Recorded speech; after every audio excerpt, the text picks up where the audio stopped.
আসসালামু আলাইকুম। আশা করি সবাই ভালো আছেন। আলহামদুলিল্লাহ আমরাও ভালো আছি। এই ভিডিওটা ছিল ঈদের আগের দিনের রাতের। তো আমরা ইফতার করেই ছাদে চলে গিয়েছিলাম ঈদের চাঁদ দেখতে, কিন্তু চাঁদের দেখা না পেয়ে আমার ছেলেটা টায়ার্ড হয়ে বসে পড়েছে। আসলে চাঁদ আমরা দেখতে পারি। আমরা ছাদে যেতে যেতেই চাঁদ ডুবে গিয়েছিল। তো কি আর করার, এই তো এটা সকালবেলা ঈদের দিন। এত দিন পরে ঈদের ভিডিও দিচ্ছি, তাই সবাইকে জানাই বাসি ঈদ মোবারক। আশা করি সবার ঈদ ভালো কেটেছে। আলহামদুলিল্লাহ আমাদের ঈদও ভালো কেটেছে। আমি ঈদের আগের দিন রাতেই পুডিং আর পায়েসটা রান্না করে নিয়েছিলাম, আর সকালবেলা সেমাইটা রান্না করে রেখেছি।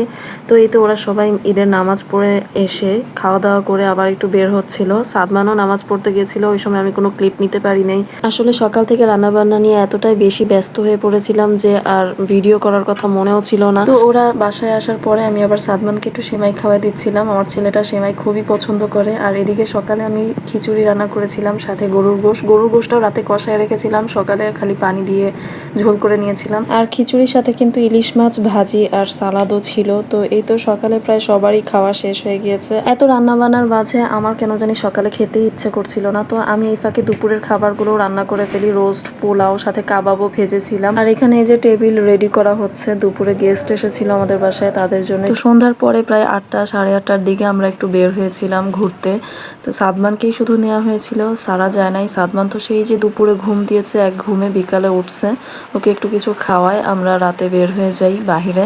আমরা এখানে একটা রেস্টুরেন্টে আসি। সাদমান তো এখানে এসে দৌড়াদৌড়ি শুরু করে। সারাকে রেখে আসার কারণ ছিল বাসায় অনেক মেহমান ছিল, মানে ওর ফুফাতো ভাই বোনরা ছিল, ওদের সাথেই ও খেলছিল, তাই ওকে আর আনা হয় নাই।